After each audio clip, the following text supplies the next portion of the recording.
Welcome. This will be my first live stream, so feel free to put any question in the chat for any type of Q&A. And today we're just going to be talking about esoteric occult knowledge.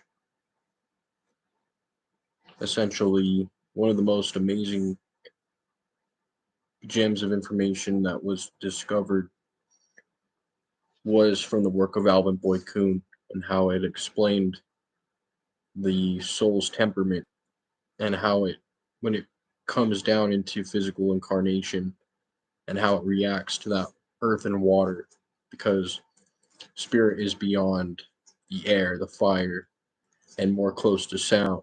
So when the soul comes into contact with the physical water of the body, it's said to be baptized in a physical vessel. And that physical vessel was known as the scepter of the soul, or a mummy, or a tomb. And that is in an allegorical sense because this tomb that we're in is also considered a womb. This womb is what gives birth to our eternal individuality. In a sense, we come from an essence.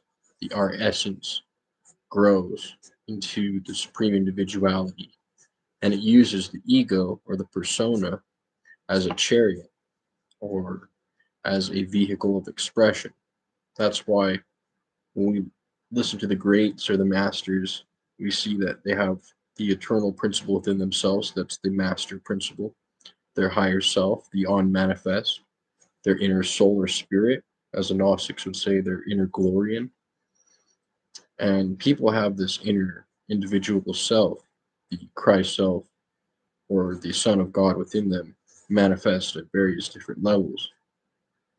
But most people, we operate from a personality and a persona, and this essence has to grow into that eternal individuality. That's why it's not good to necessarily criticize people on the personality level because uh, their mannerisms or their behavior or their actions or how you perceive them to be. It's just a show on the divine theater, divine play. There's the person, the lower self, and the higher self, and even beyond this lower self and higher self within the persona is the individual glorian, which is supreme goodness. It doesn't have a duality. It comes straight from the Father, straight from the abode. So that's why in the Bible it says to not judge others or to whoever hasn't sinned cast the first rock, because most of the time we're just seeing people on the phenomenal plane, and we forget that there's the phenomenal plane, the astral plane, the emotional plane, and even the super causal planes. And we need to become aware and awake on all of these various different levels of our being. And a lot of people think that, okay, we just exist right now in the physical realm. But when we came down those seven planes of existence, our consciousness is crystallized there. It just needs to be activated. So, for example, we're here physically, but emotionally in the astral plane, we're on the astral plane.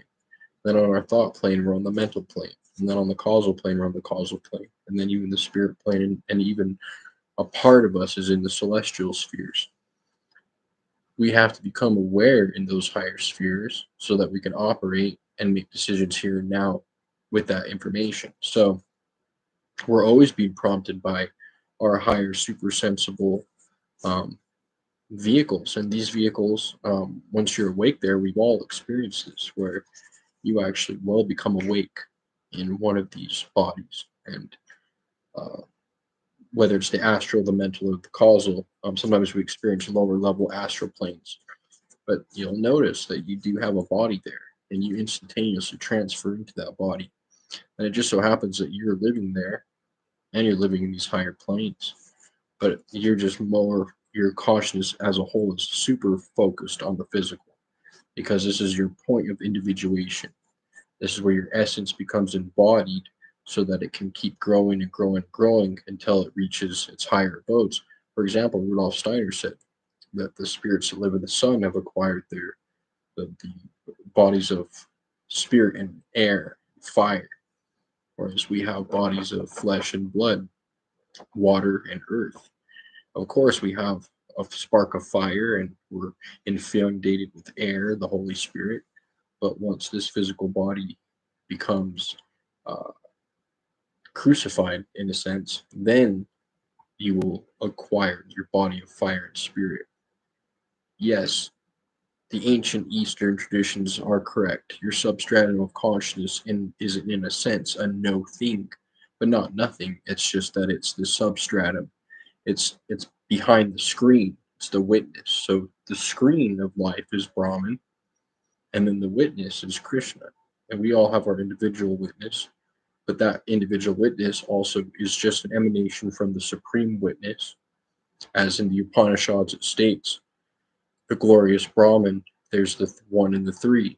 The one, the there's the universe, the inhabitants of the universe, that means all the emanated souls, and the one who watches it.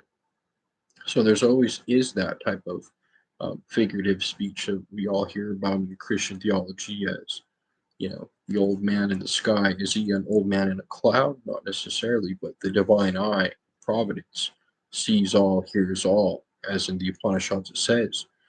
Without physical legs, he runs everywhere.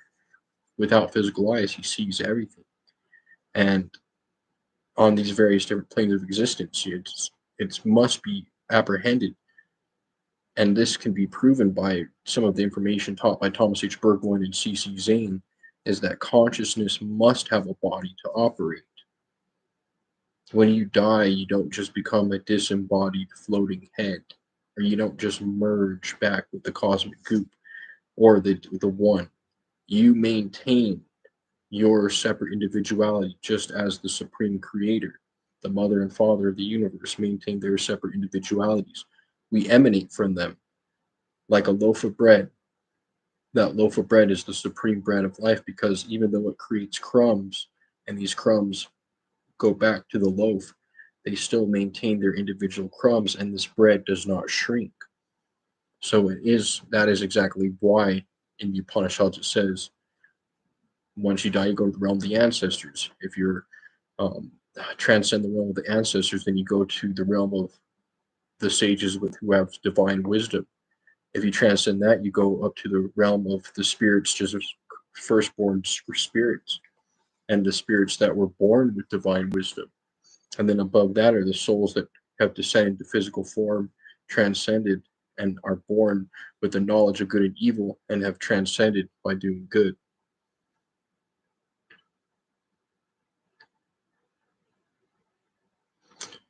Yeah. So, yeah, there's a question in the chat. I think that DMT, which is found at its highest concentration in humans at birth and death, perhaps DMT is a portal for the soul. Yep. So DMT being the land flowing with milk and honey, when we activate this throughout our entire life, but it happens mostly at birth and at death. And it is said that it is the physical chemical reaction to the spirit. We know that the chemicals in the body are related closely and closest to spirit more than the physical. So the spirit can operate through the chemicals of the body. That's why our endocrine system produces fluids and chemicals, but our endocrine system is responding. So those seven glands, the thyroid gland, the pineal, the pituitary, the prostate, the thymus, etc., they're the physical manifestations of those energetic glands or energetic energy wills that surround them. And that just happens to be what manifests, and that's where the kind of the spirit and the body collide, and that's where that communication system is interlooped and received within the body. The body is a supercomputer, and we have to understand that if we don't understand the subtle bodies and how to activate our awareness in them, then when death actually comes, we're going to be flabbergasted by the fact that it's so similar to here. The lower astral planes are so similar to here that there's people that pass on to the other life and they don't even know that they've died. Of course, they're woken up by other people, their spiritual guidance, maybe even relatives that try to remind them. But sometimes if you fall too deep into the hypnotism, it can be kind of hard to comprehend the fact that, hey, look, you're disembodied, but you're still alive. But most people, as C.C. Zane and Thomas H. Bergwijn and other seers say, most people have a pleasant experience and transcend and actually get to understand, like, oh, hey, life still goes on beyond the tomb.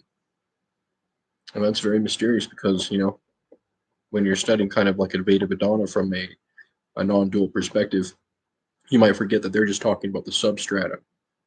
You know, of course, you still have an individuality after death. So the whole point of the crucifixion, the resurrection, you're resurrecting into your solar body or your body of gold and fire, and you're going to there's going to be people, places, and things to do, but of course you're not going to have a physical body that needs to eat, sleep, poop, needs to break a bone or have to do all of these monotonous things, because in the physical realm is the land of the mundanity. This is the mundane plane, and we transcend the mundane plane by going into I call it the transcendental plane. Of course, you have the transcendental plane, then you have the realm of dreams, and then you have the physical world. And Brahman goes back and forth into all of these. All the individual souls love to go from the earth to astral to celestial.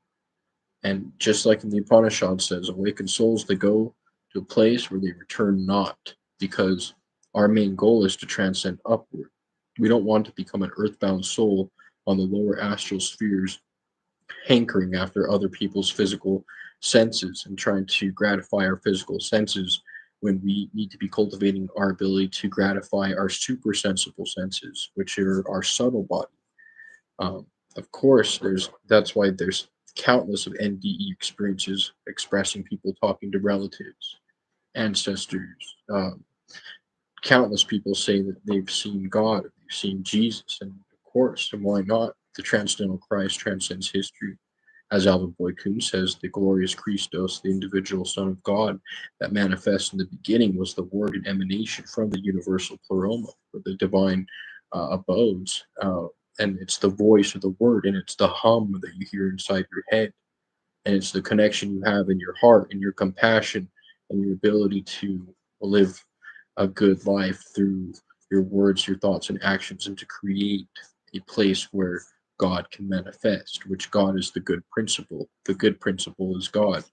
Um, when we are using the physical body, and just like a narcissist, he comes down and he actually sees into the pool of water. He falls in love with his reflection and he drowns. And that's what happens to our soul, because that pole, that earth and water is such an attractive pull to the souls that when they come down, it's just an allurement, and they're lured down into the physical realm. And essentially, we have to overcome that hypnotism. And once we become that hypnotism, then we become a playable character. As you see in a lot of social media and YouTube, everyone's talking about NPCs. And if you get too far into the simulation theory, which I feel like some people have, they go off the deep end and they don't understand that everyone has an equal opportunity here to awaken the consciousness within them, and that the NPCs are nothing but unconscious individuals that have not awakened their consciousness yet.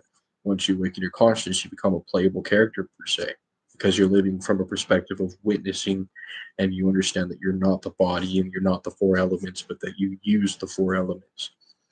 And if you understand that you're just utilizing these four elements and that you are the witness beyond it, there's nothing that can hurt you, there's nothing that can harm you, and you'll continue to transcend and just cultivate that.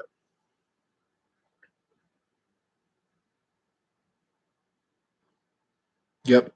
So when that swirling mass, if you do enter the substratum, that is a portal, and it is there's the physical universe, and then there's Brahman, and Brahman's like an ocean of energy of love and divine wisdom.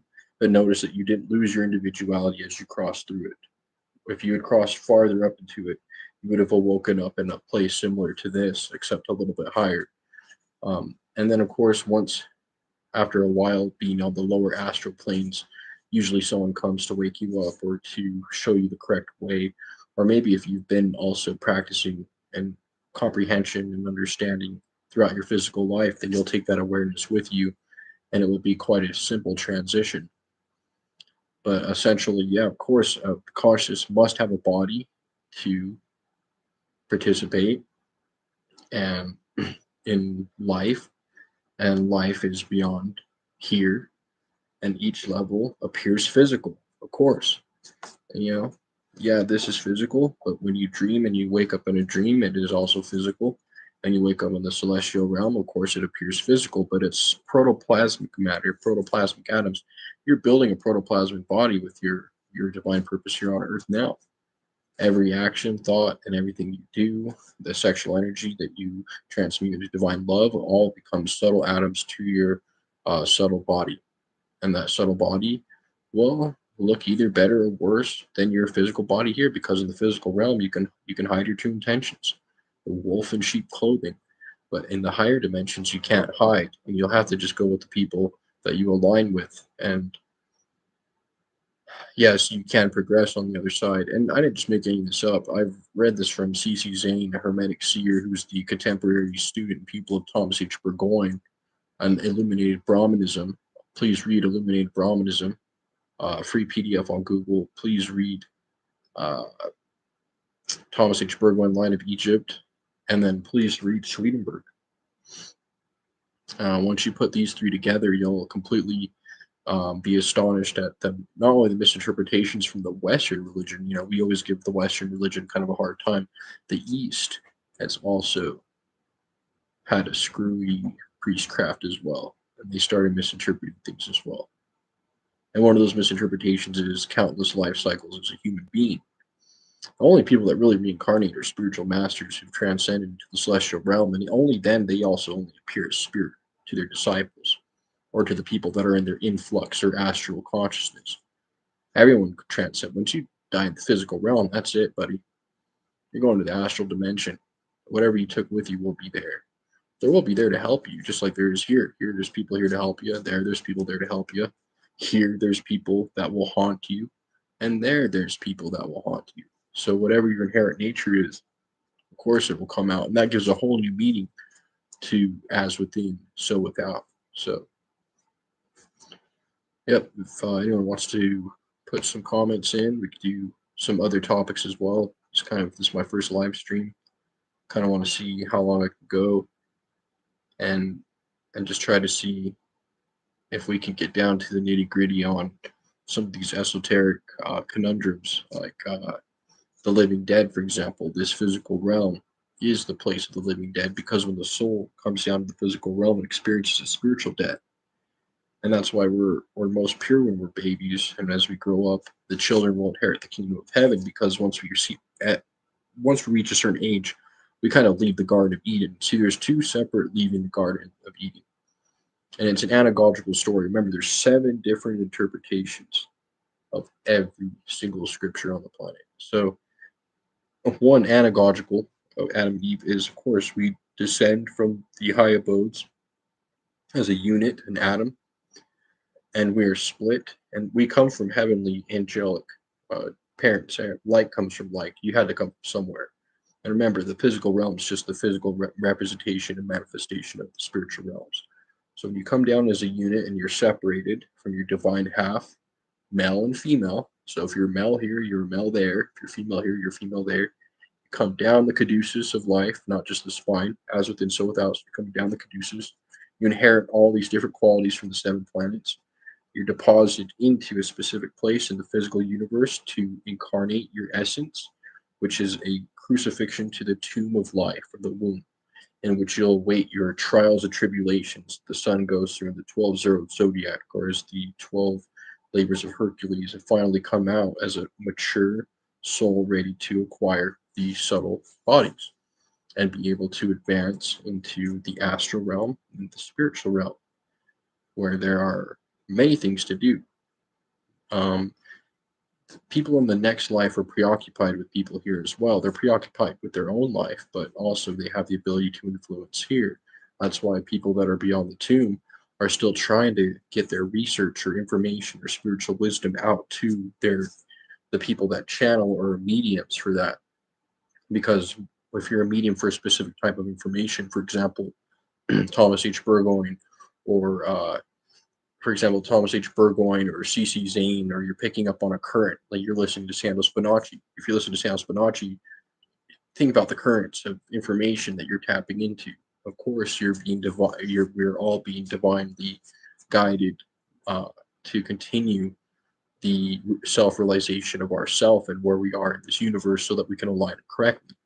Now there are entropic forces, the dark forces that are that they were human before, they did evil acts, they were disembodied, they became demons, and they dwell on the lower astral planes and they influence people here in the physical realm to do their will. They do not want souls to transcend. They want to siphon and vampire energy because they have now lost their ability to manifest appropriately in the higher dimensions. So they have to steal energy from the lower dimensions. So we have to watch out for those interlopers, to say. So it will be interesting to find out that once, try to practice now, of course, through the astral projection practices. And that hum in your ear is the word or the logo. So while you're going to sleep, if you focus in on that small sound, that high pitched sound in your ear, if you just pay attention to it, it has been known to transport yourself to these higher dimensions and keep yourself aware in the vigil state between sleep, between being awake and being asleep. We're always going through these three cycles of wake, dream, deep sleep. And the one problem is that in the waking state, we're actually still kind of asleep. So if we wake up here in the waking state, which we're actually asleep, we can begin to wake up in the astral realm and also become aware of deep sleep, which is the substratum or Brahman. So one of the most significant esoteric practices is simply just to be aware um, in those states between. Try to practice like right when you wake up. Don't just open your eyes. Try to just sit and feel yourself into the body. Well, if you feel yourself dozing off, try to just keep a bit of awareness awake so that you can be aware for that transition. You might find yourself getting up from your bed in another dimension. And that other dimensions appears just as physical as here. It just has a little bit less laws. So to be able to float, teleport, thought transference, only stuff that we dream we could do here, we could do there. Now, of course, people that astralize their physical realm and bring spirit down into their physical body through ceremonial magic or esoteric practices are actually able to astralize their physical realm to an extent and can perform things that only one would think they could perform in the astral plane in the physical dimension. But yeah, there's schools and universities and all kinds of beautiful things in the astral plane. And yeah, there's a lot of stuff going on up there within. It brings a whole new meaning to as within, so without, because most people think like what's within you manifests without you, like on a metaphorical way. Like if you think bad about yourself or your environment, then people on the outside, you're going to find that and see that in your realm. Yes, that is true, as within, so without, but that's where the law of correspondence, as within, so without, meaning everything you see out here is within you. And they are separate because within you is the spirit world and out without you is the physical world. Remember, Thomas H. Berglund said spirit and matter are actually the same. They're just separate polarities. So matter is just a negative polarity of spirit. Spirit sped up so fast that it becomes physical. That's why people say, increasing your frequency, that's actually becoming more physical. So if you want to do better in the physical realm, increase your frequency, but the higher realms are actually slower. So just thought I'd throw that out there. And yeah, if anyone has any questions, thanks, Jason. Appreciate it. See.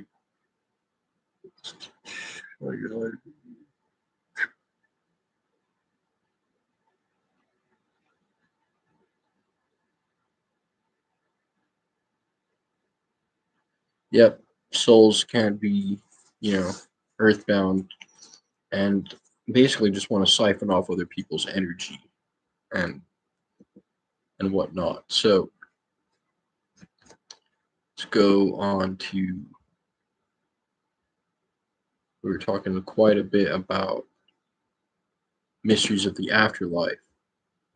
So many people believe that the afterlife is just a fairy tale or a mechanism of comfort. So throughout the ages, esoteric orders have carefully documented the accounts of NDEs as well as clairvoyance. clairvoyant seers who can see into these higher dimensions, or as I'd like to call them, inner planes. And they can see these while still embodied and have verified an afterlife. All the wisdom traditions of old, including the Upanishads, explain the realm of the ancestors, as well as higher realms with varying degrees of intelligence. One may ask, where does reincarnation fall into this matter? There have been many accounts of people remembering past lives. What is the cause of this phenomenon? How can there be a realm of the ancestors as well as reincarnation? Some may argue the relatives of the afterlife are simply holograms of the consciousness and are extinguished when the one soul who projected them is reincarnated. According to countless seers, such as author of Illuminated Brahmanism, ancient Christian theologians, C.C. Zane, the Upanishads, as well as the great seer Swedenborg, and have verified, attributing evidence to countless NDEs and clairvoyant experiences and comparing experiences for thousands of years of seers and researchers have concluded that the soul's continuation, not only the soul, but the personality's continuation after death, takes with it its memory, personality, and many other features. Some features are discarded: the physical body, the energetic body, the survival aspects of the personality, as well as certain social contributions to the persona are left behind. And the soul is molded to a form had on earth, but more perfected and mutable, and no longer fixed. As with the Upanishads, it says once the soul is disembodied, it takes on a finer, more subtle form. It doesn't necessarily just reincarnate to another physical body. That's retrogression. We do not retrograde. We ascend the ladder. Don't allow yourself to be tricked into earthbound beliefs. I can verify this through Hermetic masters, Hermetic seers. The East is not perfect. The West has its flaws in the East, and I would recommend everyone read Illuminated Brahmanism. And who referenced him to me was Thomas H. Burgoyne, The Light of Egypt, Science of the Soul and Stars. So, the realms that one ascends to depends on the merit of the heart in this life. We live a certain amount of years, have a certain amount of dreams, aspirations, preferences, and aversions. This all molds and shapes our souls. Jesus says that with patience ye shall possess your souls. This means that we are in the process of creating the soul, implying that before incarnation, we were just individual essences or individual spiritual children. The afterlife is separated into a few different realms. We have the physical realm, which is just the negative polarity of spirit. Then we have the realm of dreams, and then beyond the spirit world, and even the celestial realm. The astral realm below the celestial is separated into 7 or sometimes 9 different layers. So there's 7 different substratums of astral, 7 to 9, each with its particular environment and plane of inertia. What happens to people who died before you? The Upanishad states they dwell in the spiritual sky. Earthbound souls who fiend after material sense gratification, dark desires, and wish to do evil, or who have hang-ups, obsessions, or certain fanaticisms and attachments to the physical realm, become earthbound and entangled. And this is what we see as hauntings or ghosts or earthbound souls who try to vicariously live through others and try to get embodied physical humans to commit crimes and do things that they can vicariously. Many addictions and habits are from beyond.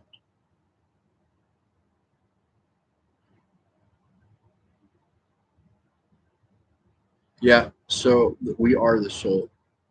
So that it just appears that we're not the soul because we're embodied in the physical body, and that physical body has the kind of like there's a separation with it. It's like a creature creation. There's the created part of you, like physical created, and then there's the uncreated part of you. The physical created part of you is actually uh, coming out. The physical part of you is coming out as an expression of your invisible self, and it's not invisible, right? Because in those other planes, other people can see you. So that's why there's a lot of confusion in the esoteric communities because, uh, yeah, I mean, you go into the invisible realm, but in the invisible realm, you can see. Read the Upanishads. So yes, the soul stays with us. What happens when the soul? If how do we depart once our soul becomes too corrupted and it's completely casted in perdition, for example. It usually does that by choice, and it finds a gang of other evil entities to group up with and siphon energy from, and they are shut off and locked away into the lower realms. And they lose their divine consciousness, which is the Holy Spirit or Krishna within themselves, and essentially no longer have connection to what's right. So they only do wrong, and they take pleasure in evil. So what does it mean when your soul leaves you? Is when you take pleasure in doing evil. And if you take pleasure in doing evil, then your soul is left you. If your soul is left you, there's a chance that you might not be able to do anything about it. So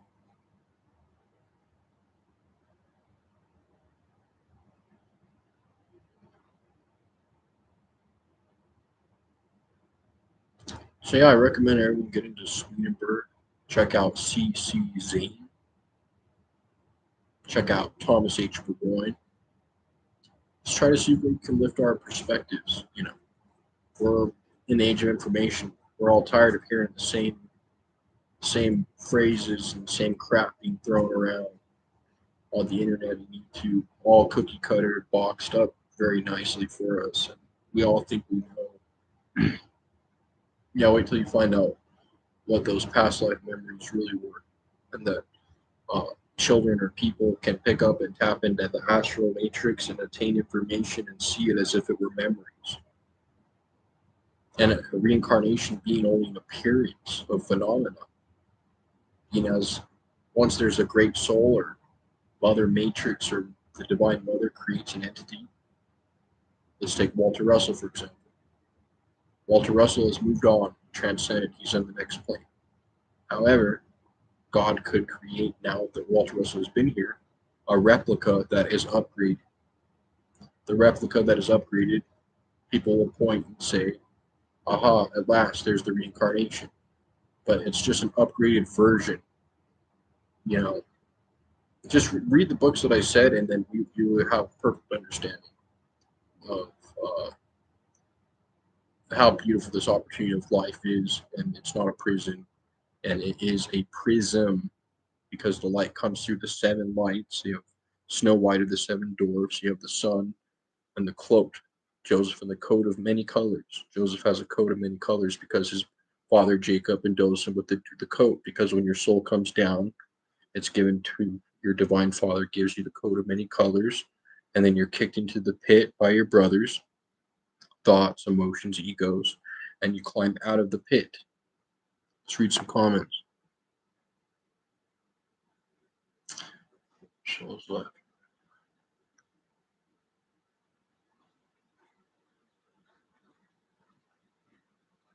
Yeah, so they're actually alive. They become elemental.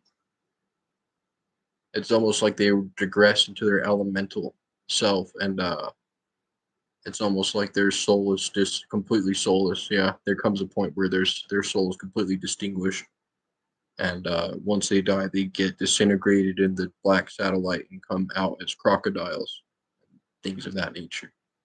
That's where all the creepy creatures come from. So an evil entity could have come all the way down from the substratum, came up, down, got disintegrated, come out a crocodile, and then a human. So now there's human crocodiles. So there's souls, the humans that are come straight from the divine plane, little perfect innocent souls, children of God, and then there are literally demented hyenas in human form. So not everyone's human. Some people are hyenas.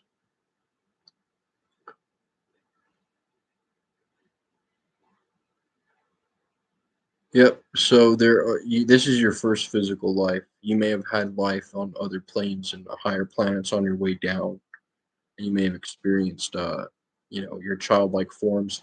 Thomas H. Berwin talks about the spiraling down. This is your experience that you had pre-mortal experience. Once you become your physical essence is embodied and you're created by your father and mother, and you are your soul. This is your first physical human life. Once you die here in the physical life, you graduate to astral. Some people skip astral and go straight to celestial. So that's like divine prophets and seers and true saints, you know. So past lives, they're just data sorts. So like your past lives are basically just your genetic or your transference, where you've picked up where these people have left off. That's why even if anyone watched shows like Naruto or played Zelda or any of these like Japanese anime, you'll see that the reincarnations are still alive in the spirit world, individualized. Like the Avatar. How's the Avatar, Aang or whatever, talking to his previous ancestors if they're reincarnations? Right? He's supposed to be the reincarnation of them. So if he's reincarnated, they don't have existence. So of course, that is called reincarnation is more passing the flame. You're lighting another torch. So you could be lit. You could be the torch that's lit by someone before you, but that's not really reincarnation. It's more of transference of spiritual will. That's why I said the East did a terrible job misinterpreting that, and I did not make this up. So please read the Illuminated Brahmanism book. So we haven't lived any past lives, man. I'm sorry to break it to you. I believe in reincarnation for years. I was hooked on Alan Watts and stuff like that. We don't remember past lives. I mean, it remembers past lives by tapping into the Akashic records, and those Akashic records appear as memories. They're not memories. The true seer would distinguish them between memories and uh, actual experiences. So when we come down here, we actually pick up where others left off. That's why everyone's evolving and getting better and progressing. It's because you are picking up where you left off. It's just that it's hard to understand because the astral realm's not much different than here, and so neither is the spirit world. So it's actually kind of like neat, awesome to understand that you only experience what the sun goes through: birth at 6 a.m., resurrection maturity at 12. It starts dawning and waning at 6 p.m. Libra, and going down into the tomb, and then it comes back, resurrects. Boom. Not reincarnates, resurrects, and continues its journey on a higher plane. Each plane has its own zodiac. Each plane has its different sky and plane. In fact, they're all just kind of on top of each other like that. One, two, three, four. They all enclose and are connected.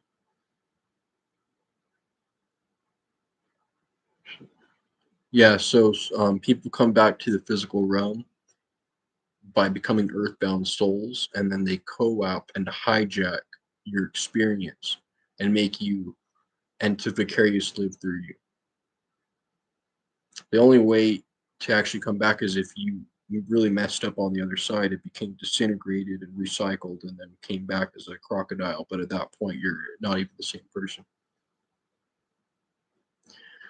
The soul enters the body. The soul doesn't ever really enter the body. It just kind of wakes up and dims. It's kind of like conception is when light transference occurs, you could say, but the soul periodically hovers beyond the astral, and especially the ages from like 0 to 7, the soul's still more so in the astral and spiritual dimensions. That's why children can see spirits and talk to their imaginary friends and astral project and lucid dream. And then slowly as they become embodied more and more, that simply goes away. But you're somewhat embodied from the start.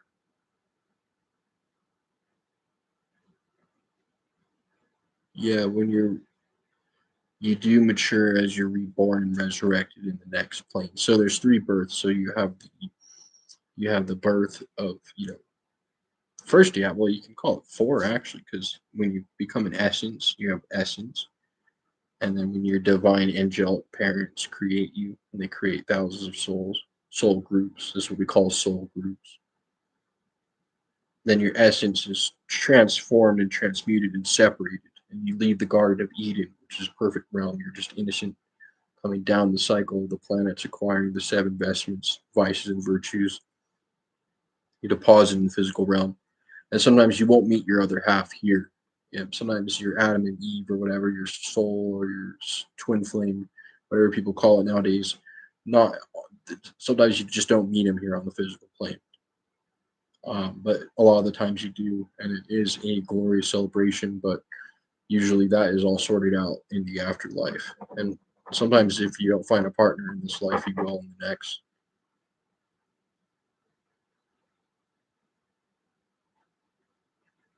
Yeah, it gets recreated. Yep. That image is not, it doesn't get recreated, it's already being created. So, great question, Mobile01. So he or she says, so all the knowledge, my personality, and memory that I have gathered are what I consider myself. That image gets recreated in the etherical realm.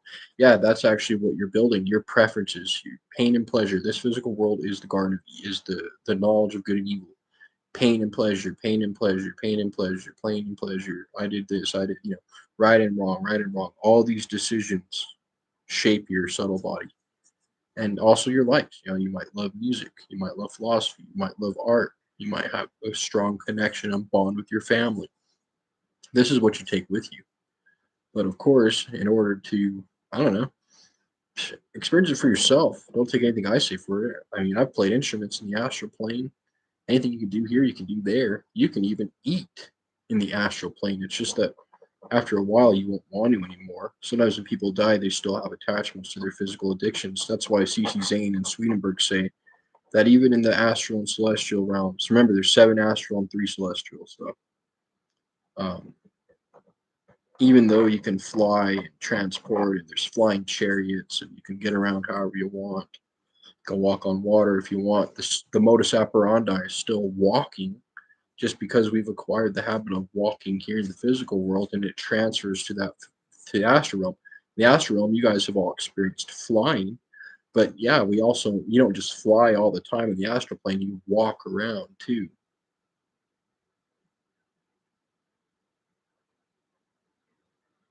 You are the soul, so don't separate you and the soul, because your physical body is being created, and that's what it's merging. It's the divine connection between matter and spirit.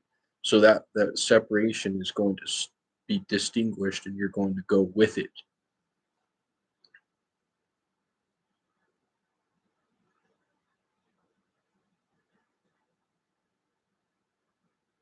Yeah, yeah, I like that, Nick. I think that, yeah, yep, yep, try to do it like that for sure. So another question: can someone from the etherical world, I love that term, the etherical realm, enter this realm? Well, they enter it through so they enter it through thought forms. So they try to put impressions and thought forms and emotions on other people. And for example, like, let's see, someone from the etherical realm to enter this realm. Well, we're always coming down. So if you've never been in the physical realm before, you're coming down from the etheric realm into the physical realm. You're still maintaining access to these bodies. For example, just have an example here. Close your eyes, feel yourself now, and now feel what you're feeling. Can you take yourself somewhere else and feeling? Can you imagine something else? Can you feel somewhere else? Can you imagine yourself somewhere else? And can you think about something? You're already a triad being. You're already doing three different things at once. So, and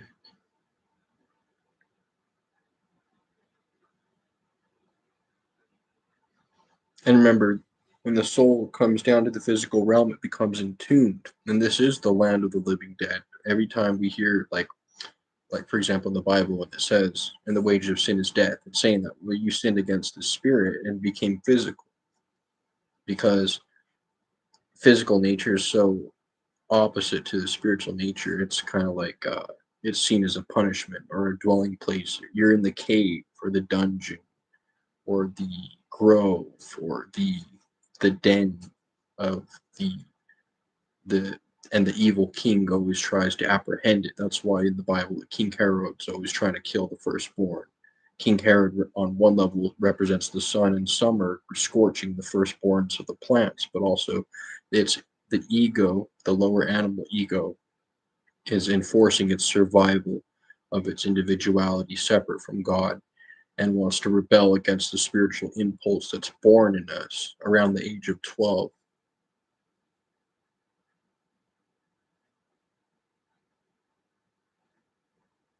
Yeah, so your soul's age will manifest in the next realm based on who you are. That's why everyone says that when they see dead relatives or when they die, come back, they see themselves younger.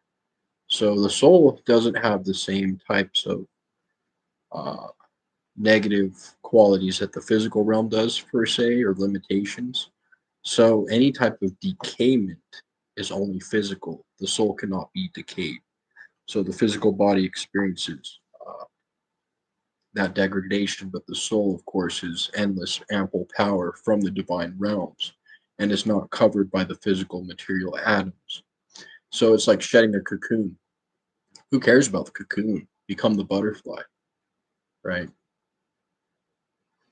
You could say the caterpillar is the soul, and then when it becomes a cocoon, that's physical life. And when it becomes a butterfly, that's spiritual life. And when someone becomes a wakes up their consciousness, you could become born again here, physically embodied, and that person's a master.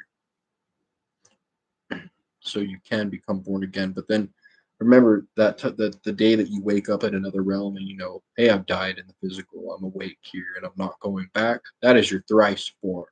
You're born third. Hermes. You become a Hermes.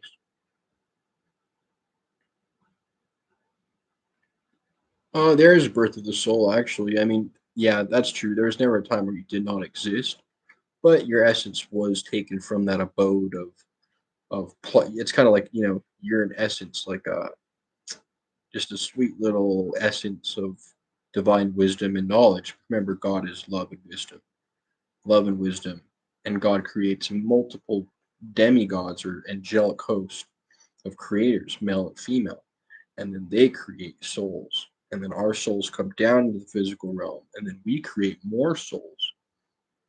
So it's an ongoing process. We're taking souls that have been created above, and we're nurturing and maturing them here so that they can resurrect and acquire their body of fire and spirit and disregard the body. Well, instead of saying disregard the physical and water body, it's better to say that you're transmuting the earth and water, and you're transmuting the subtle atoms from the earth and water, and that's why you maintain a form in the astral realm. So there is a birth of the soul in a sense. Yeah, we're separated from God's consciousness, but don't forget there's a part of us that's not separated. Remember, there's the higher soul, the lower soul, Arjuna and Krishna, and we have to connect our Arjuna, which is our higher soul that's separate, to Krishna. That's why Arjuna is always asking questions to Krishna. Arjuna is always questioning. Yep, we're always connected.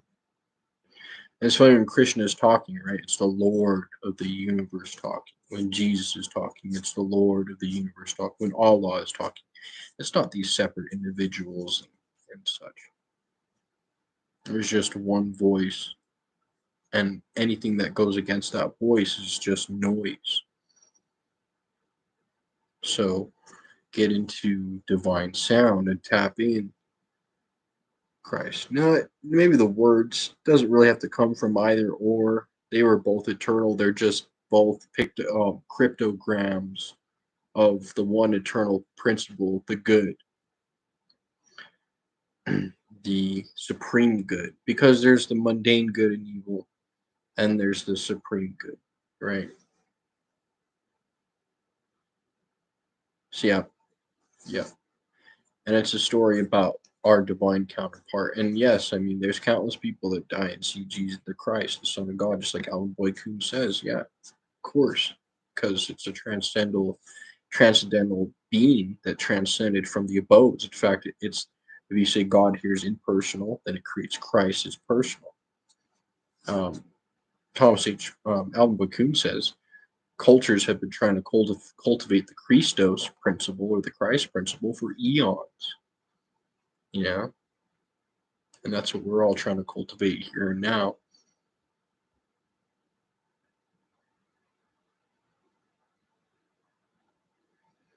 Yeah, and if you read Illuminated Brahmanism, there's a lot of evidence showing that uh, the West, you know, of course, the Avatar ship and the Son of God manifesting on the planet and past times and whatnot.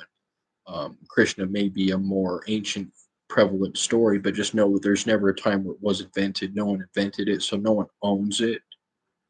But actually, Christianity actually was a little ahead in one point, Thomas, as it was said in Illuminated Brahmanism, because at least they got past the whole point of that endless reincarnation cycle. And it's good to open up your mind to higher worlds and higher planes of existence and not be overly focused on this is just a womb. You don't stay in the womb your whole life.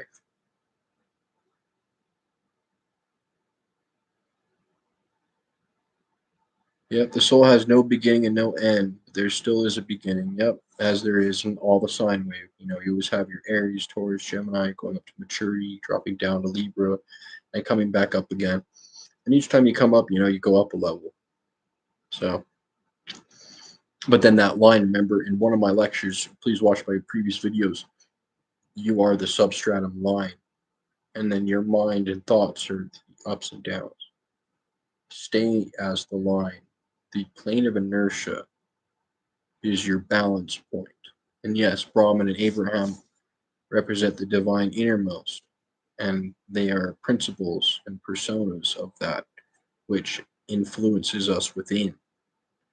And that's why when Abraham leaves the city of Ur means light. So when Abraham comes out of the light, he descends.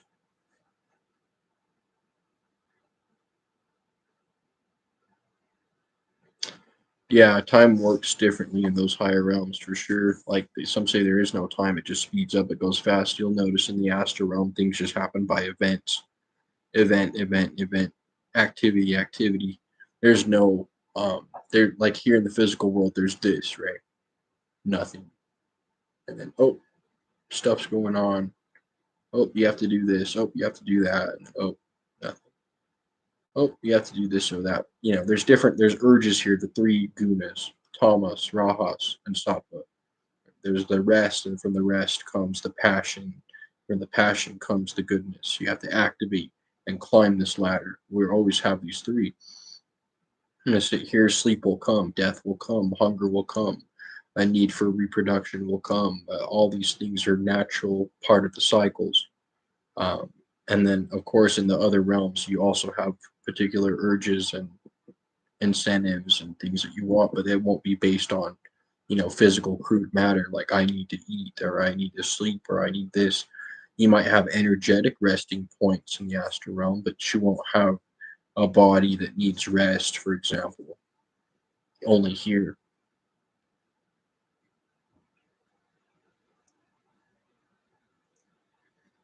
Yeah, so time definitely works differently there, and it's a lot more pleasant there as well. I mean, just remember that to practice waking up here and now and to try to communicate with those dreams. So keep a dream journal. Make sure you write down all your dreams for a number of years because after a couple of years go by, you'll be reading them. You'll see all the connections and see that you have this whole other life that you're not even aware of that is so similar to this one and interpenetrates this life as well. And you'll have a good idea of where you're going because, as they say, sleep is the cousin of death. So, yep. So we're almost at the top of the hour. If anyone wants to put in some topics of discussion or any types of questions in the chat, that'd be much appreciated. Please join my Patreon for free. I'm always posting free lectures there and have a pretty good community there. Of course, we appreciate donations and donate and paid memberships just because it kind of helps things run a bit more smoothly over here. And please keep up to date with Santos's lessons that he does every Tuesday at 2 p.m. Mountain Standard Time. And we just did 4 of them, so they've been going really well. I hope everyone's been able to catch those. And thanks for tuning in. So I'm just going to sit here and look at the chat for a minute, see what comes out of it. Yep, and just go over to Patreon to see his videos. There's 4 new videos, but they're only on Patreon, Mystery Astrotheology on Patreon. So make sure that you head over there and check it out. Please check out my Patreon as well. And also, I'm doing 1 hour Skype consultations. Just PayPal me any type of donation that you feel is appropriate, and we'll set up your consultation. Quick question: how often do you plan on these streams? This was just a spur of. Yep. Wow. Well, thanks, Nick. You know what? This was just a spur of the moment. I don't, not sure if I'm going to be setting a specific time, but I think that we're going to just start doing these for hours. I think we're going to just be doing lives now. Yeah, thanks so much for being here, and we'll catch you guys another time. But we'll try to pick a date. I'm thinking I'm going to try to do like Sandals does, like Tuesdays at 2. I was born on a Wednesday. I like Mercury, kind of a mercurial information. So we're thinking like Wednesday. I'd probably do like Wednesday. I like late night live streams, to be honest. Probably Wednesday nights.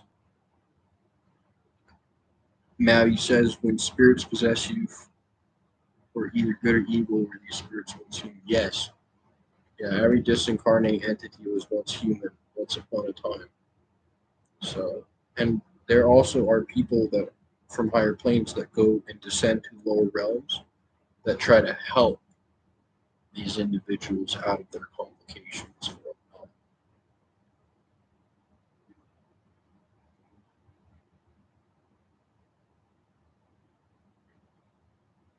Yeah.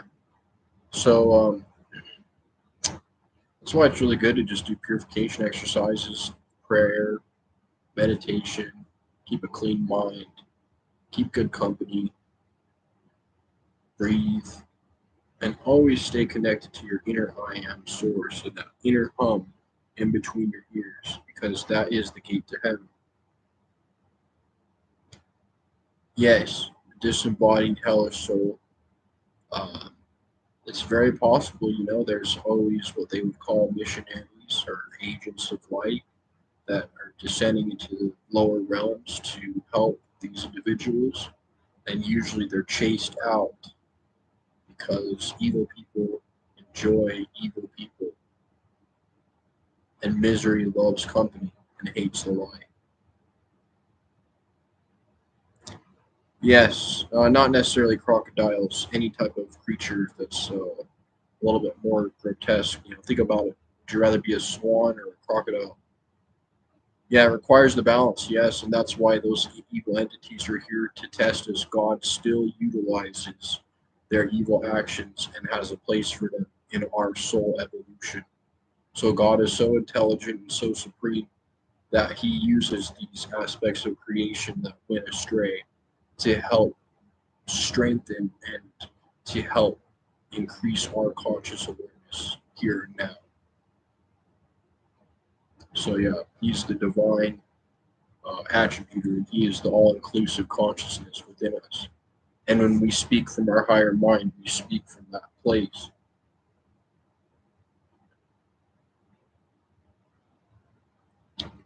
And once you're illuminated and awoke, there's no going back. So anyone who's studying these sciences right now, trying to live the best they can, and develop compassion within their hearts, and serve their neighbor, love one another, is already well prepared for the transition.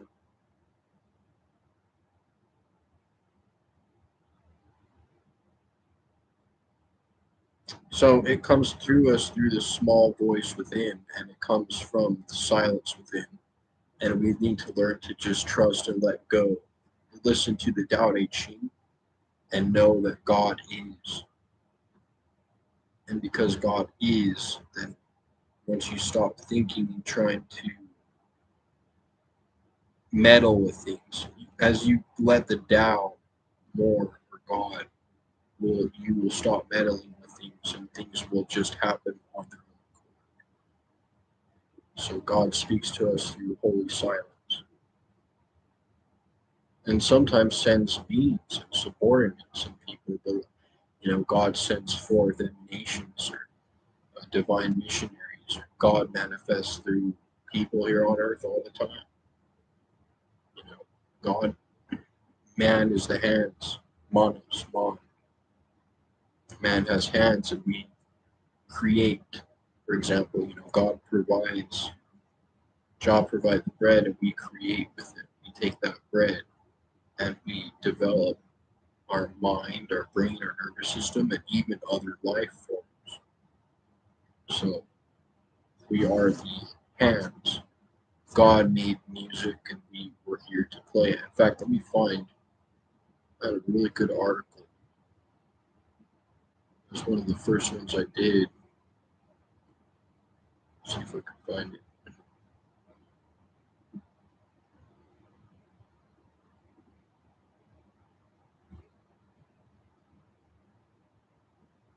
It's really cool. Like God man, I think I said God made man to play his music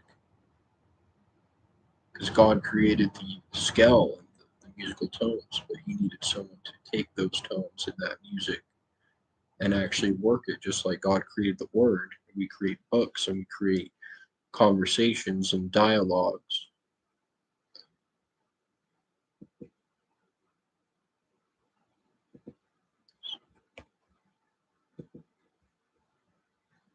Like all the way down. Yeah, put any questions in the chat or comments for topics, and we'll get right to it.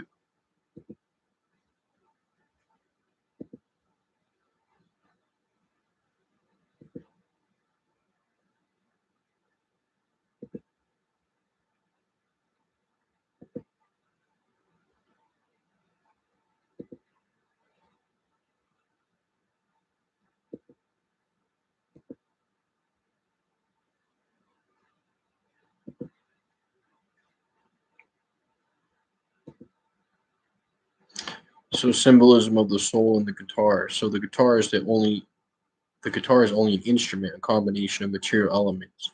The strings are the octaves of the sound, which is light and is able to express divine tunes. The body is curved and feminine as it is receptive to the strings as they are plucked and receives the vibrations of the masculine neck and strings. It then transmits the vibrations out and makes more of it, amplifies it.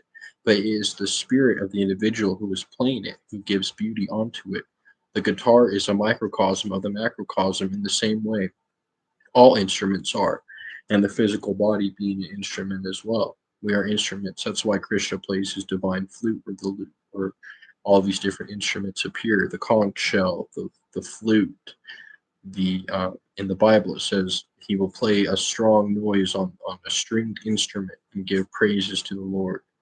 We are instruments as well, and we are just that until we allow our spirit to move upon the creation, which is our body or temple, the temple built without hammer or sound, nor sword, none other than our bodies, as well as the great body of the universal Brahman soul. As we are servants to the higher, and our body, which is the lesser, serves us, or should it not serve in the sense of patriarchal hierarchy, but in the sense of divine cooperation, as everything coexists for the divine plan, to bring the heavenly influences to the material and express spirit here and now. Humans in their higher nature naturally wish to assist and help one another, in the same way bees pollinate flowers for the beauty of all. It is their dharma or service. We are all instruments to one tune and melody, and that is the great benevolent song, the one verse, the word, or the sound made flesh.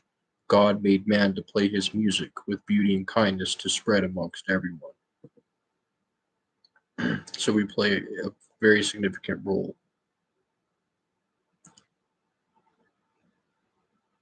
Yes, I would. I do believe that.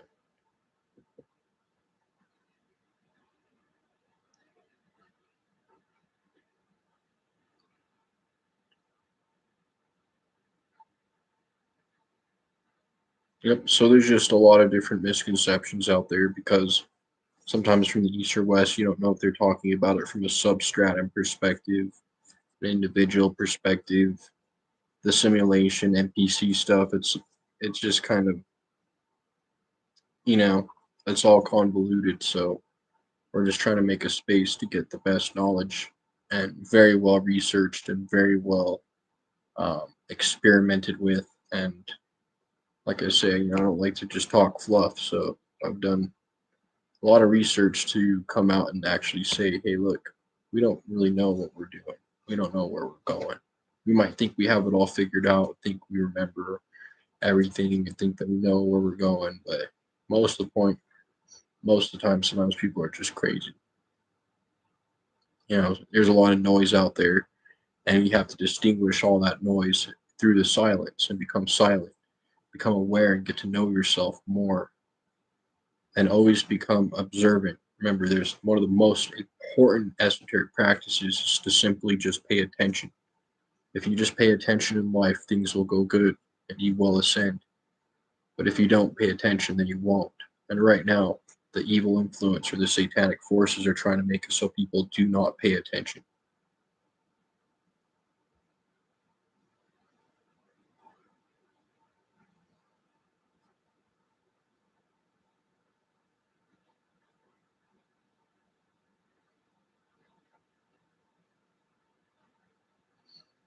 All right, then. Well, that was a good live stream. Thanks everyone. If anyone wants to put any final questions or topics, feel free. Let's see.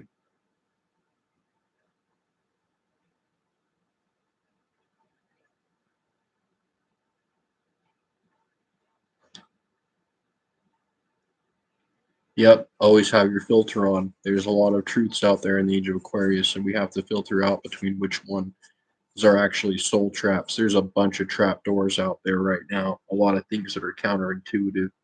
A lot of things that you think are healthy that are not.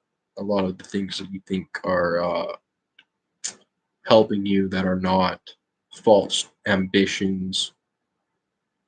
The truth of the matter is get in touch with that silence. Get in touch with the sound and that inner substratum within, and start speaking and living from that point, and start activating your internal witness and activating your energy centers, not only the seven chakras, but the one above your head.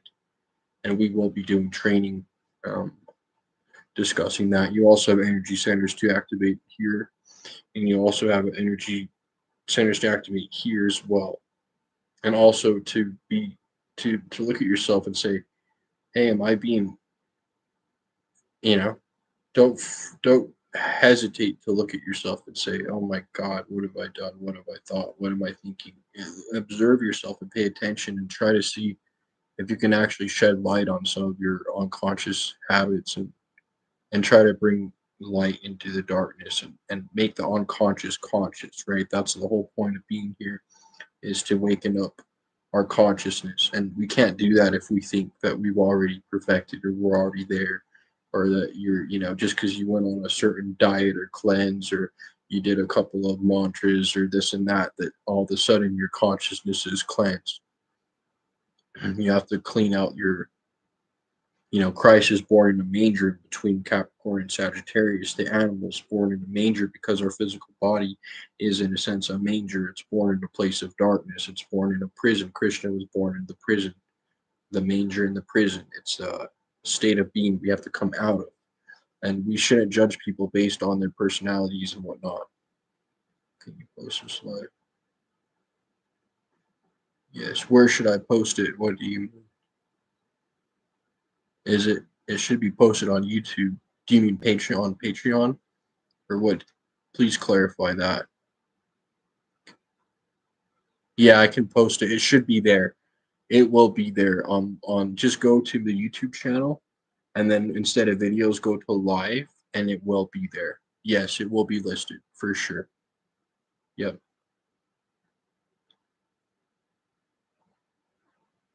Yeah, witness your own mind, because your mind is just like what you're using, right? It's a tool, and the contents of your mind are connected to everyone else around you. So, yep. So this is the first live stream. It's definitely a good time to do it in the summer. So hopefully we'll do more of these.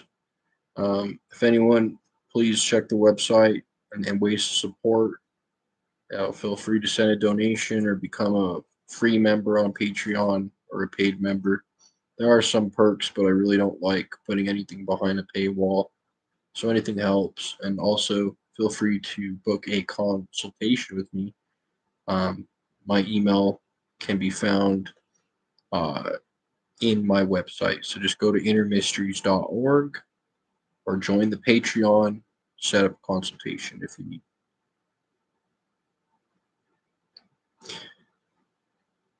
No. So that was a misinterpretation from the priestcraft. We don't reincarnate multiple times. We actually go and transcend into the next world. Even if you're a child, if you're 14, 15, and you die here, you just go to the next realm, you live out your life, you grow and mature. It's just like it is here. There's no difference. It's just more fun, more pleasant, and a little bit more progressive over there. But here you really get your preferences and your form, and you really wage war with the physical dimension to temper your sword. You're here to temper your sword, and you'll take your sword out once it's tempered and sharp. So this is where we come to sharpen our sword. But once the soul's disembodied, it can't just become an infant again.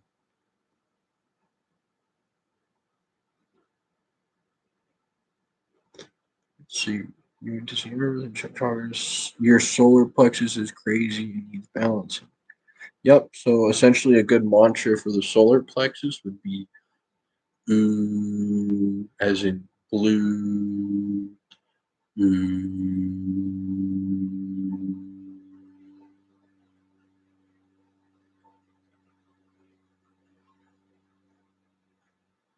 And charge your hands with the sun, and just make sure that you're breathing correctly, grounding your feet on the soil, and maybe that chakra is trying to tell you something.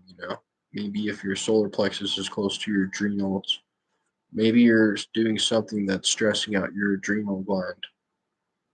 So just kind of take inventory and check to see um, what you could be doing that's causing your adrenal gland to be imbalanced.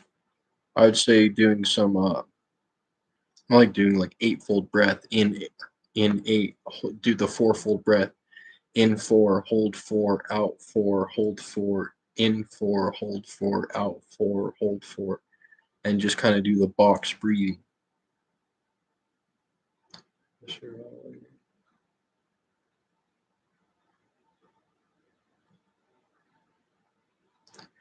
Yeah, so like I said, like just people that live a life of survival and ignorance, they're growing up too. So like when they grow into the next life, they see people coming from the future lives here, and there's always lessons going on. There's always a sense of progression. So once you die and take on that next life, you're gonna not be like you're gonna be outside of your shell, right? It's basically getting outside of the box. When you die, you're thinking outside of the box now. You have to be pretty freaking corrupted or pretty freaking asleep to like wake up on the next life and not know what the heck's going on. But I guess it happens to people. God bless those people, but know that God loves them and there's help. There's jobs on the next realm. I didn't make any of this up. Go read Swedenborg. Go find out that Swedenborg's where all this near death, life after death stuff came from. Go find out who Swedenborg is. I want everyone here to look into Swedenborg. I want everyone here to look into C.C. Zane. C.C. Zane and Thomas H. Burgoyne, Light of Egypt, Science of the Soul. Because I don't want to be like, I didn't just like, I was like, oh, I'm going to come up with a bunch of crazy ideas and do a live stream. Try to, I've been studying this new topic for like the past 4 years, this new, now five probably, this new way of thinking. And it was just based on divine intervention. Knowledge came to me on its own accord, and I want to share it. So I hope that helped Michelle with the chakra. Let's see, suffering adrenal stress. Yep. Yes, I can't remember what was the adrenal gland. There's something to help it. Stay off the caffeine for sure.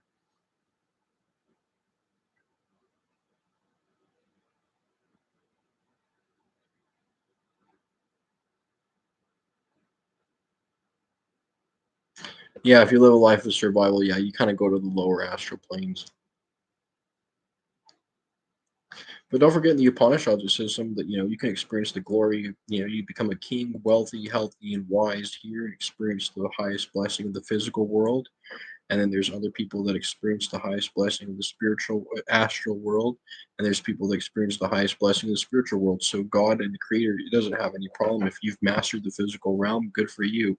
There's stories of ancient East from the ancient East of kings that have transcended the material nature through fully living thoroughly through it in a positive way. Right. It's okay to cherish your blessings.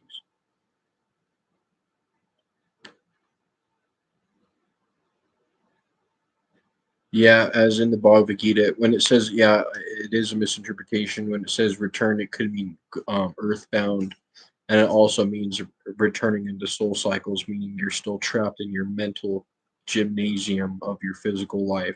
Ever been to, like, let's say you're working at a print factory or a print shop, and then you go to sleep and you're still working at a print shop. You're just stuck in the box. But you'll wake up one day, right? I'd recommend everyone go watch the movie or the series Lost. It's like a 6 season series. It was back in 2003. Go watch Lost season 1 through 6, and I just think you'll have a really good. I think it's based on the Swedenborg beliefs of the afterlife. And Swedenborg was a Gnostic and seer. Is there a choice between the choosing the wrong light and we pass over as I spoke about in Bhagavad Gita? Yeah, of course, there's different portals. There's portals that lead to lower astral realms, more mundane. And there's people that are just done with that. They're ready to move on to bigger and better things. So it's kind of your inherent nature draws you to one of the other lights. But there's no weird trap light like, oh, there's a false light that aliens are putting there to brainwash you into becoming back into the material matrix. Don't go. That's all baloney and all that's bunch of bogus nonsense. So I know that's not what you were saying, but I'm just saying, yeah, sometimes people go there. So yeah, there's not really. I guess there's a choice, but I guess the choice is now. What are your choices looking like right now? Yeah, they don't want us constantly reincarnating. They want us earthbound so that our souls don't transition to the higher planes, so that they can use us as their minions in the afterlife to continue to influence people here. Yes, the higher realms do affect us here for both positive and negative. The more celestial higher realms affect us positively with good impulses, and the negative realms affect us negatively and try to make us do negative choices.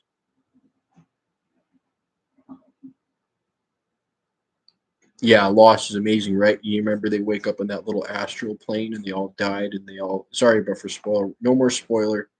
Sorry for the spoilers. Everyone go watch Lost. If you have seen it, then you'll know kind of what to expect in the afterlife. Oh, remember. Okay, so Michelle wants to know how can we reach our highest frequency? Remember, we don't want to necessarily do our highest frequency. We actually want to slow it down a little bit. But I actually both right reach our highest frequencies, how things materialize, and then the more slower it goes, is the more dematerialized. So if you want to master the physical realm, you want to just make sure you're staying active and activating your rajas, Rajas, and keeping them towards God and service to Krishna and then hopefully becoming sattva. But you want to kind of lower that frequency. Try to do the threefold meditation. So what you're going to do is you're going to sit still. You're not going to move for 10 minutes. Mark this 10 times. So 10-minute trials of sitting down, laying down in a comfortable position and not moving. Then you will begin rhythmic breathing. Rhythmically breathe through the nostrils.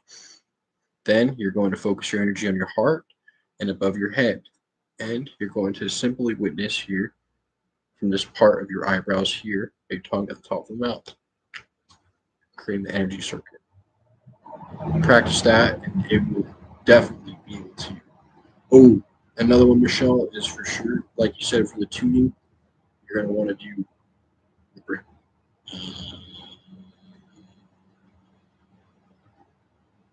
Uh, uh, And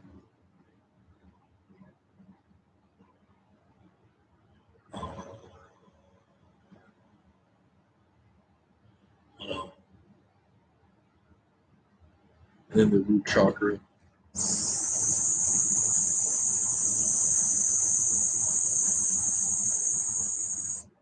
And then Santos in his last live on Patreon had a lot of good mantras.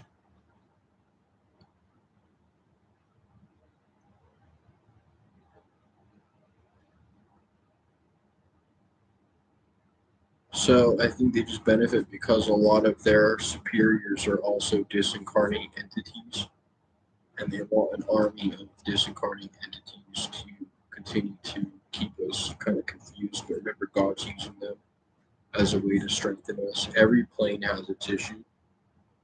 So the physical world's always going to be in this dualistic, enmity with something.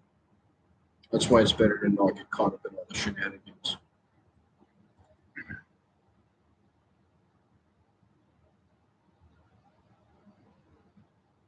Yeah, nasal breathing and straight posture is a good one.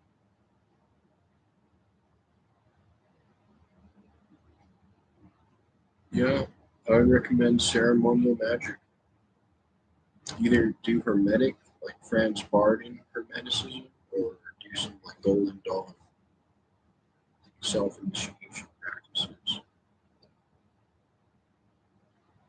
And just don't feel free to look at yourself sometimes and just say, "What the hell are you doing? What's going on here?" You're not always perfect. We're not always doing our best. It's okay to look at yourself and say, "You know what? I'm just kind of screwed right now. I need to get my mind together."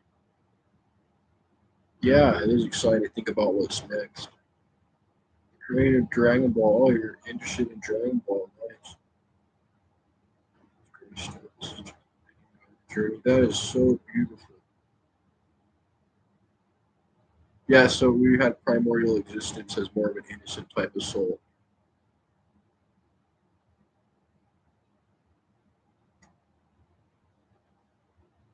Some say we were elementals, but Thomas H. Burgoyne said that we weren't like elemental entities. A little bit more. I like to think of elemental entities as like helpers. They might earn a physical body someday, but I think right now they're just kind of helping. There's that birth in the soul. So in the spirit world, go watch Hans Wilhelm. You're born in the spirit world just like you are here. Once you mature enough, then you descend. It's kind of interesting. So you're already incubated somewhere else. I'm gonna have to take a look at that gravestone of the Dragon Ball Z creator. Dragon Ball Z is also very interesting. Look, Goku's basically the Son Goku turned into an ape, the animal nature. The seven Dragon Balls are the seven chakras, the seven planets. Remember the Nimbus cloud? You can only board the Nimbus cloud because he's pure and innocent. The impure people can't ride the Nimbus cloud, and that basically saying that if you're not pure, you can't access your subtle body to fly in the astral realm.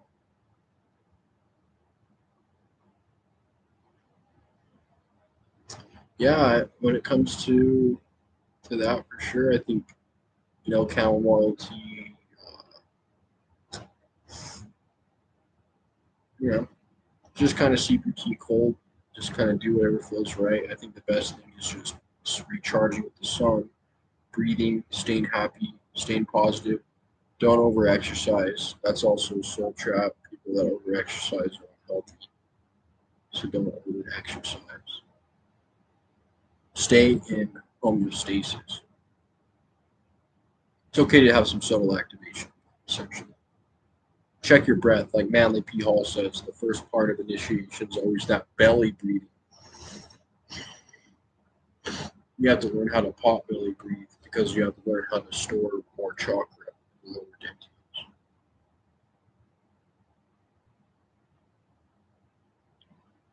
Wow, that's very interesting Dragon Ball Z knowledge.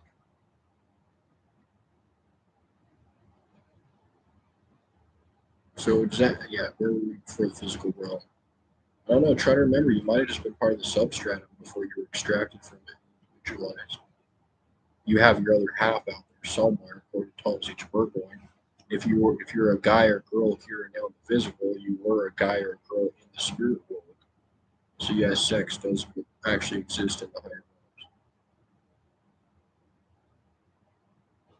How does astrology connect with birth? Because as soon as you take your first breath, that imprintation of the electromagnetic field seals you shut, and your soul is also attracted to the appropriate astrological conditions to create your astral physical, your physical experience. And remember, here we experience physical weather, like oh, it's raining outside, it's cold, it's hot in your house, build things to protect you from the cold and all this. Well, in the inner plane, you have inner weather, and that inner weather is more feeling like a melancholic vibe, or a happy vibe, or joyful. Like at Christmas, you feel where they say Christmas is in the air, or Halloween, or nostalgia. These are inner plane weather. This is the inner plane weather. Yes, lesser banished ritual of the pentagram. Yup. Yes, sir. Yep, lesser banished ritual of the pentagram. Do it like you brush your yep every day, man. Every day.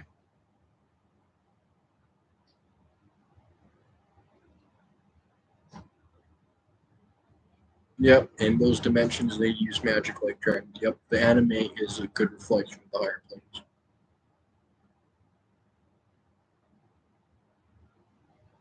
Oh no, it's muffled. Is that better? Because I have a lot of air conditioning going on. It will be uploaded. Can anyone tell me if my mic's better? The air conditioner just went off. Yeah, does it? Yeah, can anyone tell me if the mic's better?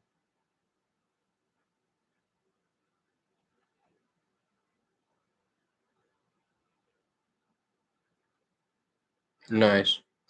The lesser banishing ritual, the pentagram, is a Western. Thanks, awesome. Yeah, it was the air guys. Sorry about that. It's the just Western Tantra, Eastern. It's Eastern Tantra made for the Western person. So we're using star shapes, pentagrams, and Hebrew god names, and you're just blessing the four cardinal directions, invoking the four archangels: earth, water, air, and fire, and then you're bringing it down the middle pillar. If you guys want me to do a lesser banishing ritual presentation, I can definitely do that. There's a lot on YouTube, but it might be good to have it from a syncretic perspective. No.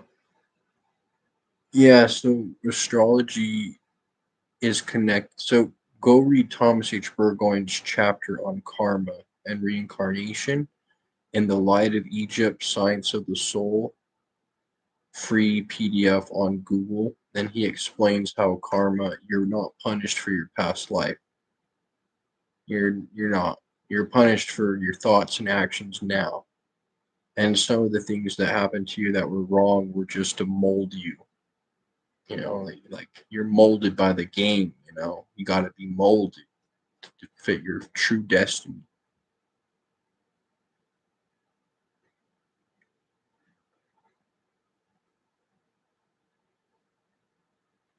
Yeah, I think they already are doing that. I think those buildings and energies on the megalithic sites and churches are already reversing dark energies.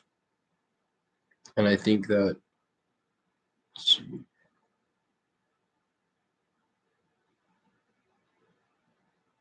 oh, no worries, Ekamoto. I want you to read up on that and get back to me to see what your thoughts are on, because I know, I love Ramananda Maharishi and Nisargadatta and Ramakrishna, but I don't think what they're saying is in any way against what C.C. Zane and Thomas H. Burgoyne and even Illuminated Brahmanism saying, that of course your substratum is beyond comprehension, but it utilizes vehicles to function. You can't function without a vehicle. I think a lot of people are preparing to become floating heads. So my mom was always scared of, when we die, we're just going to become a floating head. So that's not going to happen.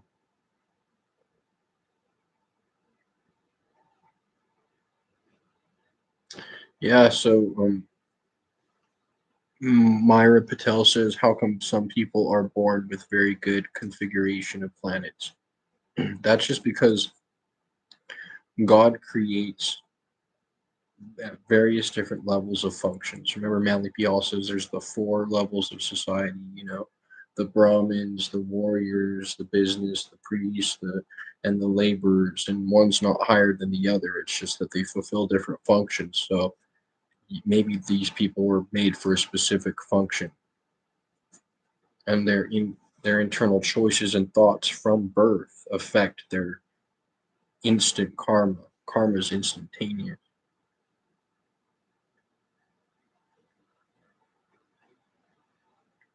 Yep, yep, Nick. The Lesser Banishing Ritual of the Pentagram does purify your elemental energies, and remember, you're separating each one of your elements and putting them on a shelf, basically earth, water, air, and fire, and you're shelving them, and then you're working on them and purifying them one by one, and then you're putting them back together in a more organized fashion.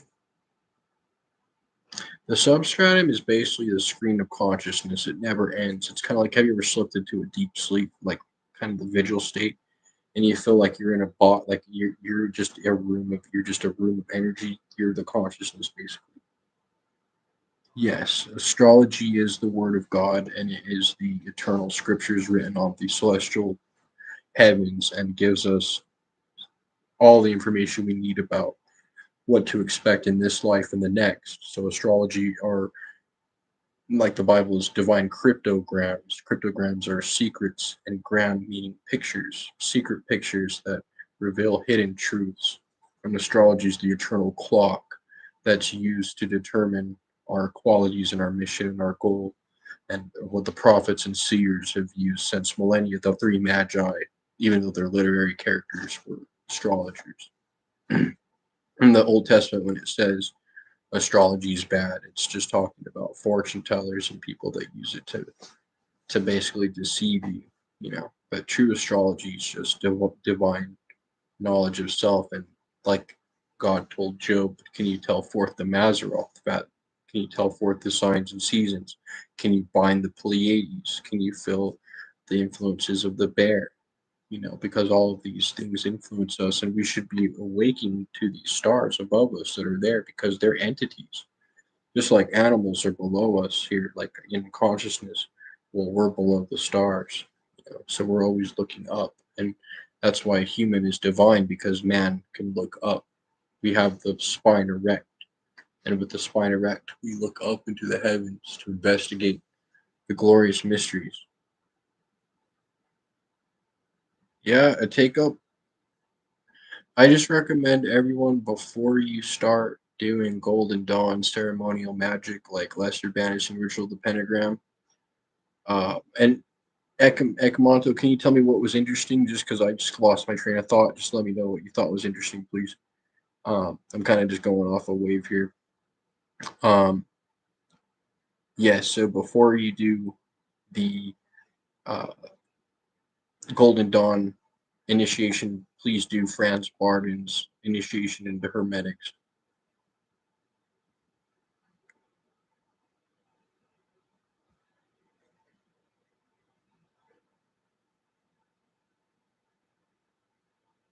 Yeah, initiation into Hermetics is pretty cool. It'll definitely get you on a good path to at least understanding how your mind works, because there's three different types of meditation, right? Letting your thoughts flow and just observing the train of thoughts for 10 minutes, 10 times. Once you're good at that, try to hold on to one specific thought or idea for 10 minutes and do that 10 times. And then finally, you're going to have void thought, no thought for 10 times. And then you're going to combine all of them. And it's going to be, the path is going to take you here in the beginning. The beginning practices are the end practices, the Ouroboros. So predestination and fate depends on your choices and actions. So every time you make a choice, then you create a predestination. So yeah, in a way, life is kind of predestined, but it's all predestined based on your choices. So every time you make a choice, then you create a new predestination for that choice, the train of choices, right?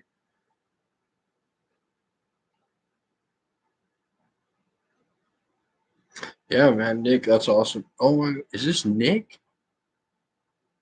Is this Nick from the Academy?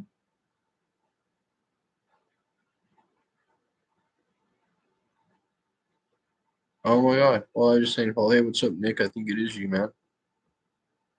It's awesome. It's good to see. Oh man. It has been a long time, brother. I hope you're doing really good. It's good to see you. I saw some of the work you're doing with Nick and Crystal, and I love it. I want to get you on here and talk about esoteric occult ceremonial magic. I think that'd be fun.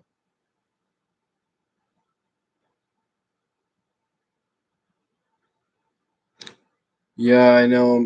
I understand. Meditation can be rough sometimes. We're so bombarded, but the main point is just get in touch with that sound in your head, Mabby.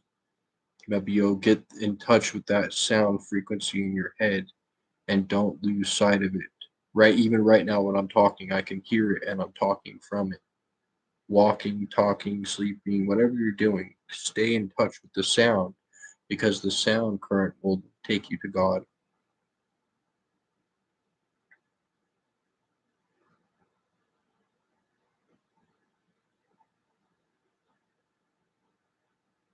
Yeah, what do you mean does anyone else lose chat? You think cremation or burial is better? Yeah.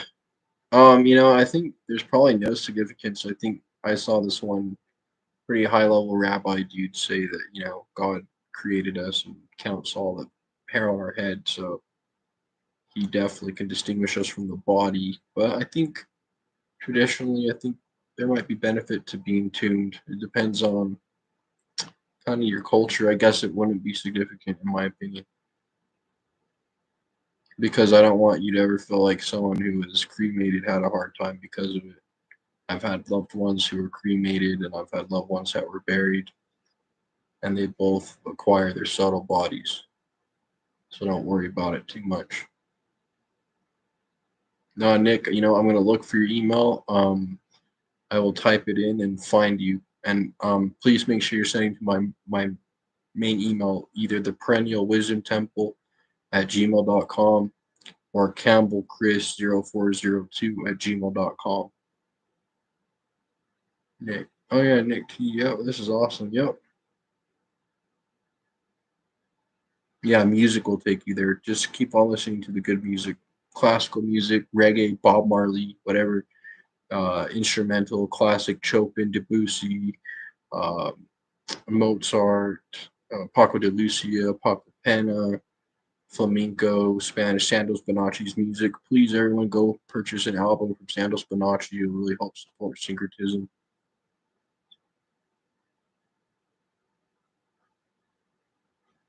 Yeah, that might be on your end, Kim. I'm not sure why you can't see the chat.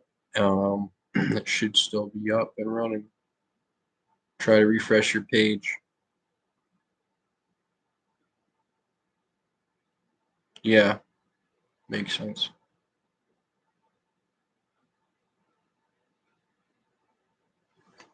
I think we can change how we journey this life, but the destination will not change.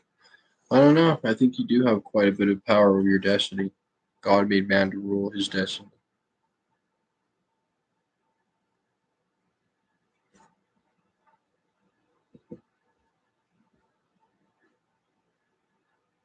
Yeah, and I also want to do some talks on astrotheology, but it is getting a little late here, so I think I'm going to shut it down. It was really, I really appreciate everyone here. Let's see, gotcha sent to you on your discount email. Let me search for Tamarindo. Nice, awesome, Nick. Thanks so much, buddy. Yep, thanks so much. Hey, everyone, please, I want everyone to go to the free Patreon. Just sign up for free or paid, whatever you want. Just get over there on Patreon so we have a good community going and we can get everything. I post mystery school lessons there as well. Oh, there we go. Awesome. All right, guys. Well, it's so good talking to you. Y'all have a good night. Peace.